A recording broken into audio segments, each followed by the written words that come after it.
Bismillahirrahmanirrahim. Assalamualaikum warahmatullahi wabarakatuh. Hamdan wa syukranillah, salatan wa salam ala rasulillah, amma ba'd. Di dalam kesempatan yang berbahagia ini, insya Allah saya akan mengkaji mengenai bahayanya menyebarkan hadis palsu. Karena langsung diancam oleh Rasulullah SAW, man kadzdzaba alayya muta'ammidan falyatabawa maq'adahu minan nar.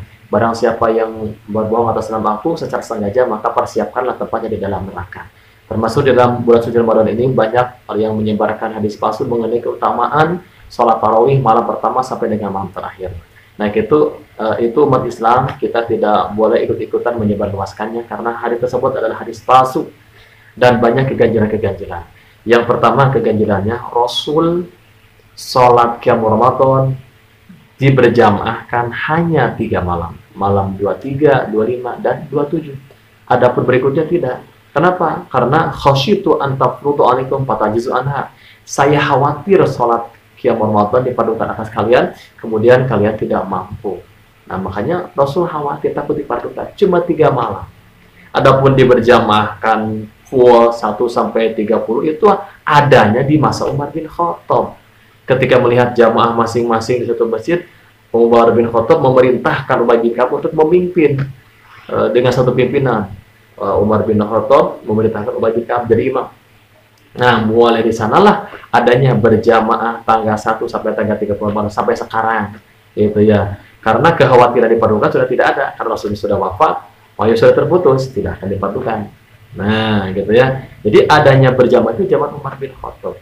Nah, kemudian yang ketiga keganjilannya ketika di zaman Rasulullah SAW itu belum ada istilah tarawih.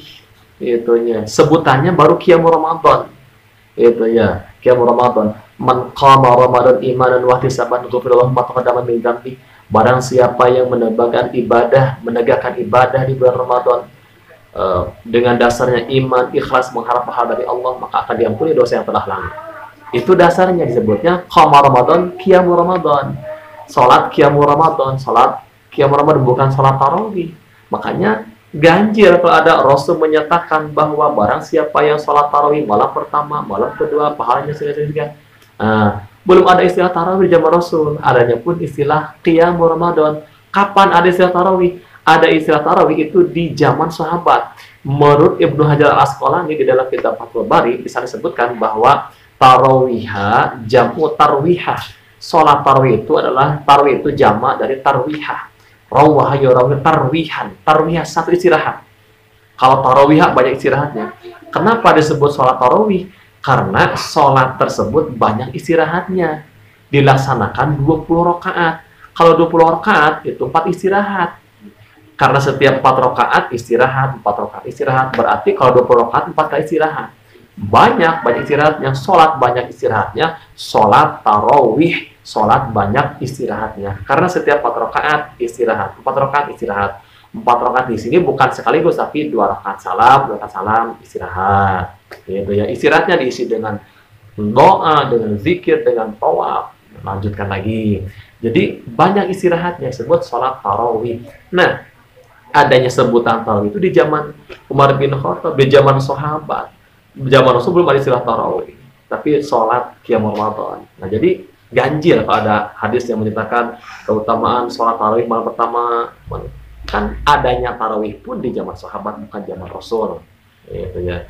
Tapi ini bukan berarti bahwa sholat tarawih itu tidak disunatkan. Sunat, bahkan sepakat para ulama, ijma para ulama, sunat muakkad sholat tarawih harus dilaksanakan. Keutamaannya banyak, termasuk dosa-dosa kita akan diampuni. Tapi kalau membawa hadis-hadis yang tidak jelas itu tidak boleh, gitu ya. Bahkan hadis Syekh Hasyim Al-Asy'ari, pendiri NU, beliau menyatakan mengutip pendapat Syekh Ali Al-Qari, la yajuzu naqlul ahadisan nabawiyah wala masailul fiqhiyah wala tafasil qur'aniyah ila minal kutubil mudawwalah ay al-masyhur li adami i'timadi ghariha. Tidak boleh kalian menukil kitab-kitab hadis Nabi, menukil masalah-masalah fikih, tafsir-tafsir Quran, kecuali dari kitab-kitab yang mu'tamad, kitab-kitab yang populer, karena selain itu tidak bisa dijadikan pedoman. Itu ya.